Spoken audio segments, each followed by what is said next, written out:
여러분 안녕하세요. 발칙한 뉴스 정혜림입니다. 미국을 방문하고 오신 이명박 대통령께서 미 방문 중에 아주 자신감 넘치는 이야기를 해서 눈길이 끄고 있습니다. 어떤 이야기를 하셨냐면요. 내가 대통령이면서 경제 위기를 2번 맞는 게 참 다행이다. 이런 이야기를 하셨다고 합니다. 다른 대통령이었으면 큰일 날 뻔했다. 뭐 이런 이야기인데요. 본인이 경제 위기를 2번 몰고 왔다 이런 생각은 절대 못 하시는 모양이에요. 아무튼 이 정도 대책 없는 긍정적 마인드면 이긍정 씨라고 불러도 네, 괜찮을 것 같은데요. 아무튼 본인이 생각하시는 것만큼 그렇게 우리가 자신만만한 자신감을 가져도 될 만큼 그런 상황인지 어쩐지 실체를 한번 밝혀보도록 하겠습니다. 지나친 긍정도 병이죠. 지금 채팅창에서 그러는데요. 음악 듣고 와서 이야기 함께 해볼게요.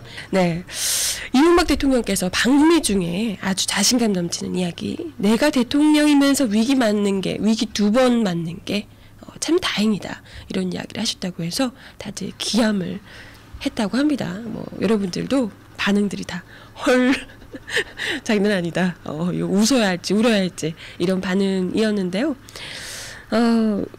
그 왜 갑자기 그런 이야기를 하셨냐라고 했더니 어떻게 나는 대통령이 돼서 경제 위기를 2번이나 맞는다. 그러니까 뭐 그리스 지금 경제 위기 뭐 이런 이야기 같이 이제 하면서 그런 이야기를 하셨다고 합니다. 그래서 우리의 국가 부채는 GDP의 33%다. 세계 모든 나라들이 100% 가까운데 이 정도면 엄청난 거 아니냐. 세계에서 가장 재정이 건전한 나라로 되어 있다. 이런 식으로 자화자찬을 하셨다고 합니다. 그러면서 근데 이렇게 건전한 나라임에도 불구하고 국내에 사는 사람들은 그걸 잘 모르는 사람들도 있다라고 이야기를 하셨다고 해요. 그래서 그리스가 참 걱정이라는 둥, 이런 남의 걱정, 제 발등에 떨어진 불 걱정은 안 하시고 남의 나라 이야기 하시면서 걱정을 하셨다고 해요.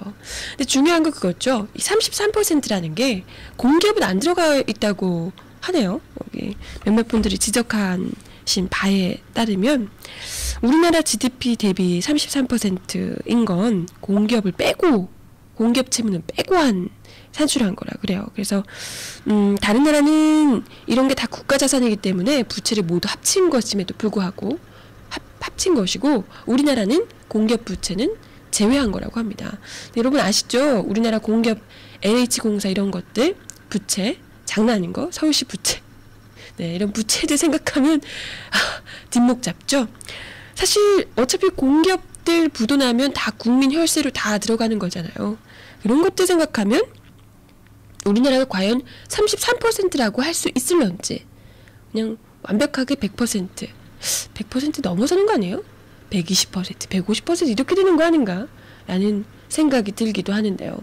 그죠? 이런 것까지 본인은 생각을 못 하시는 건지, 아니면 의도적으로 이런 것은 얘기를 쏙 빼놓고 이중장부? 네, 쏙 빼놓고 이야기를 하시는 건지 모르겠습니다.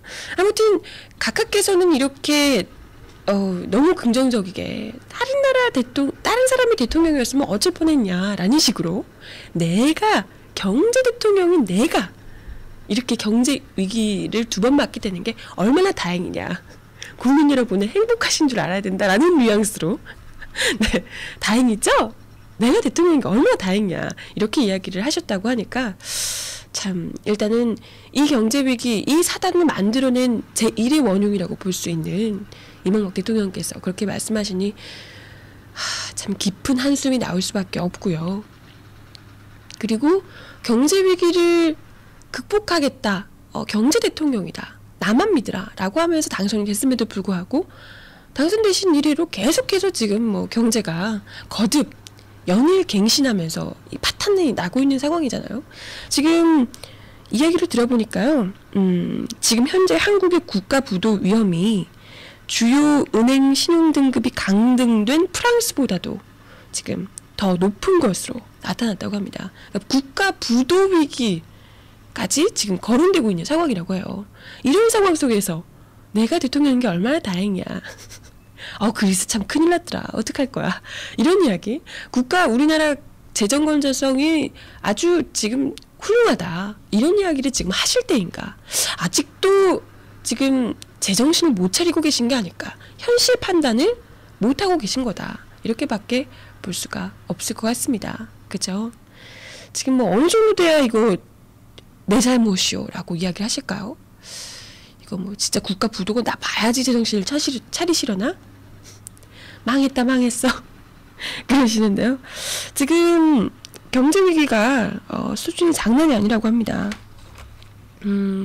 일단 아까 말씀드린 대로 한국 국가 부도 위험이 지금 위기 국가로 꼽히고 있는 프랑스보다도 더 높은 것으로 나타났다. 이런 보도가 지금 나오고 있고요. 원달러 환율도 3년 전인 리먼 브라더스 파산 그때 왔던 세계 금융위기 있잖아요. 그때보다도 더 가파르게 치솟고 있다고 합니다. 그리고 주가 하락도 그때 당시보다 3년 전보다 더 심각한 수준이라고 합니다.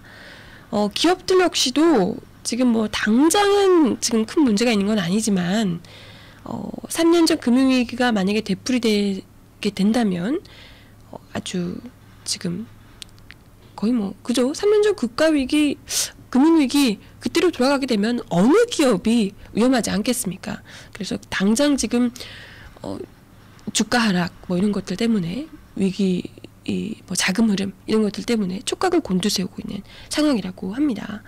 그리고 특히 이 국내로 들여오는 원유 가격 상승 이런 것 때문에 환율 추이에 가장 민감한 정유업계 이런 쪽에서 굉장히 지금 긴장감을 많이 느끼고 있다고 합니다. 여기 같은 경우에는 그죠? 정유업계 여기는 당장 이 세계 금융위기의 직격탄을 맞게 되기 때문에요.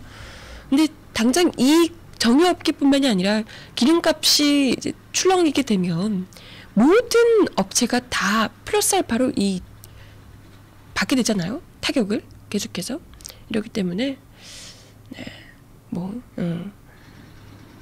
어느 기업 하나 이 금융위기, 경제위기를 빠져나가기 어려울 것 같다. 이런 생각이 듭니다. 지금 이런 그 국가위기 이 설이 계속해서 나돌면서 아파트값 이런 것도 지금 급락하고 있다. 이야기가 나오고 있습니다. 아까 땅값 땅 보러 가네 저한테 이야기를 하시던데 강남 아파트 값이 지금 급락하고 있다. 이런 보도도 지금 나와 있습니다. 과거에 이제 무리하게 대출 끼고 샀다가 이제 금융위기 때문에 이거 지금 부동산 거품 빠지는 거 아니냐 이런 이야기가 나도니까 이제 또 대출이자가 지금 급증하고 있잖아요. 이러면서 견디지 못한 급매물이 속속 나오고 있다고 합니다. 지금 개포동 주공아파트 같은 경우에 13억 8천만 원까지 거래가 됐었다고 해요.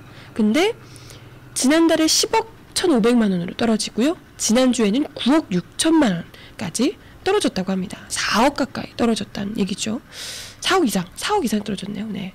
이러면서 아마도 이명박 정부에서 다른 건 다 내버려둬도 부동산 이 강남 땅값은 어떻게 잡으려는 생각 안 했잖아요.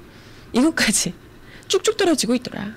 이런 거 보면 이명박 대통령께서 지금 걱정 마라. 내가 위기 2번 맞는 게 어찌나 다행인지 이런 이야기 지금 하고 팔짱 끼고 룰루랄라 미국 방미하고 이러실 때가 지금 아닌 것 같다라는 생각이 드는데 말이죠. 그죠? 네.